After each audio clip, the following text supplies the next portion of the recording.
Kembali di Kompas Siang, Saudara. Presiden Republik Indonesia Joko Widodo meresmikan ataupun membuka konferensi tingkat tinggi atau KTT ke-43 ASEAN di Jakarta Convention Center, Senayan, Jakarta, Selasa pagi.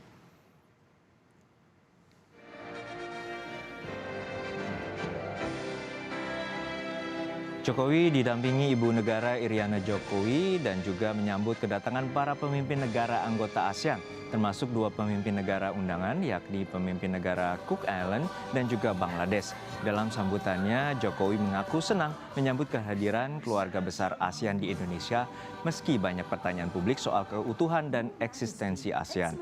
Menurut Jokowi, momentum dari KTT ASEAN dapat dijadikan ajang pembuktian bagi kesatuan negara-negara ASEAN yang sampai dengan saat ini masih terpelihara dengan baik.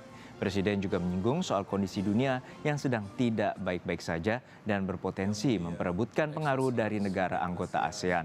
Oleh karenanya, Presiden meminta kepada semua pihak untuk tidak menjadikan ASEAN sebagai arena rivalitas yang saling menghancurkan.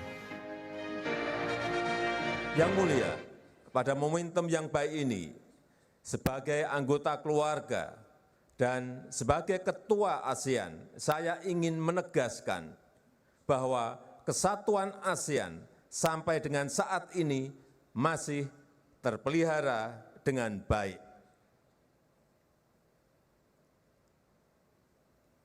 Kesatuan jangan diartikan tidak ada perbedaan pendapat.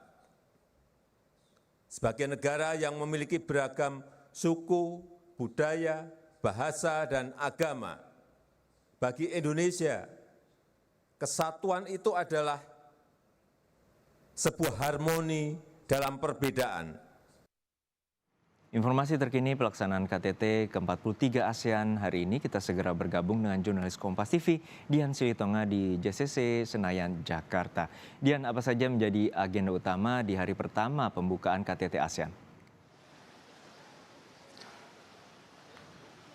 Juno, kalau hari ini ada dua agenda utama dalam KTT ASEAN ke-43. Yang pertama adalah sidang pleno, saat ini sudah berlangsung dan memang akan dijadwalkan berlangsung hingga pukul 12 siang nanti. Nah, kemudian nanti akan dilanjutkan dengan forum berformat retret. Ini akan berlangsung kalau sesuai jadwal mulai pukul 3 hingga pukul 5 sore nanti. Seperti yang kita tahu bahwa memang upacara pembukaan KTT ASEAN ke-43 ini tadi sudah dilakukan atau sudah berlangsung pada pukul 10 pagi. Tadi diawali dengan penyambutan sejumlah kepala negara anggota ASEAN.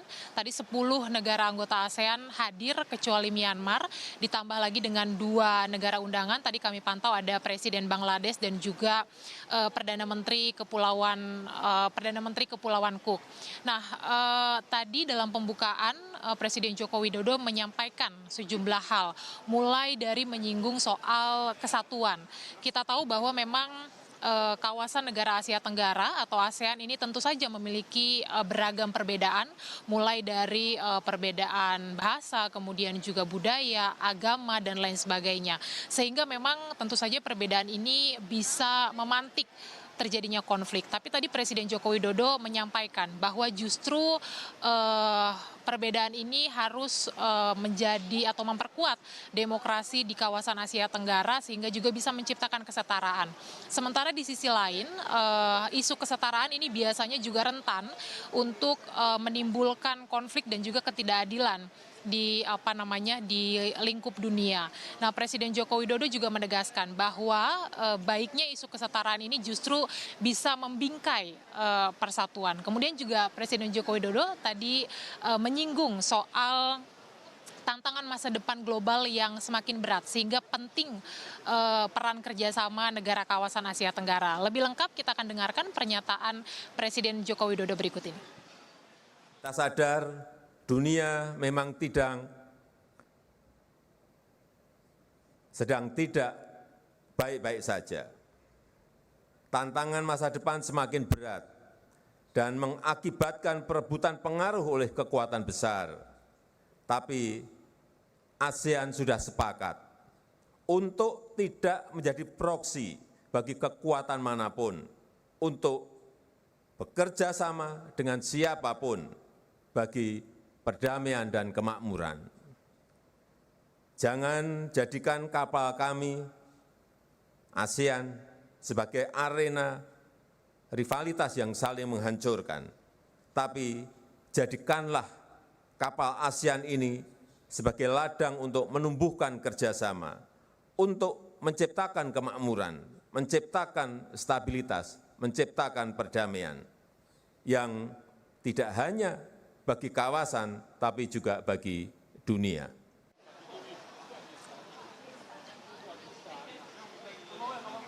Selain dua agenda utama yang tadi sudah saya sampaikan, hari ini juga ada agenda tambahan, yakni upacara pembukaan Forum ASEAN Indo-Pasifik.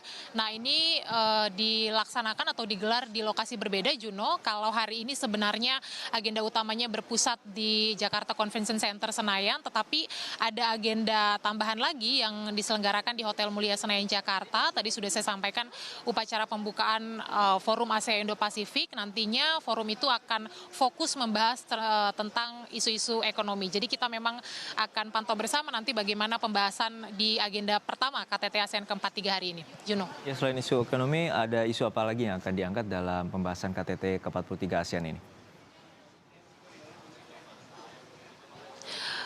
Ya, dalam KTT ASEAN ke-43 sebenarnya Indonesia memiliki 4 dokumen inisiatif, Juno. Di antaranya adalah akan menyodorkan soal isu ketahanan pangan, kemudian juga isu ekonomi digital. Tetapi ada sejumlah hal juga yang tentu akan dibawa dalam konferensi tingkat tinggi yang akan berlangsung selama 3 hari ke depan. Di antaranya adalah pembahasan soal isu Laut Cina Selatan, kemudian juga zona bebas senjata nuklir di Asia Tenggara, kemudian juga mungkin akan kembali membahas isu Myanmar, dan kemudian juga membahas terkait dengan kerjasama maritim. Seperti yang saya sampaikan tadi bahwa memang konferensi tingkat tinggi ASEAN ke-43 ini masih akan berlangsung selama 3 hari ke depan. Secara keseluruhan memang akan ada 12 pertemuan yang akan dihadiri oleh Presiden Joko Widodo, tetapi spesifik isunya mana saja yang dibahas di hari mana, ini yang memang belum disampaikan. Jadi kita nantikan nanti biasanya di akhir agenda hari ini, sore hari akan ada konferensi pers yang akan menyampaikan apa pembahasan hari ini dan kesepakatan apa yang sudah disepakati dalam pertemuan yang dilakukan. Juno. Baik, terima kasih jurnalis Kompas TV Dian Silitonga dari JCC Senayan, Jakarta.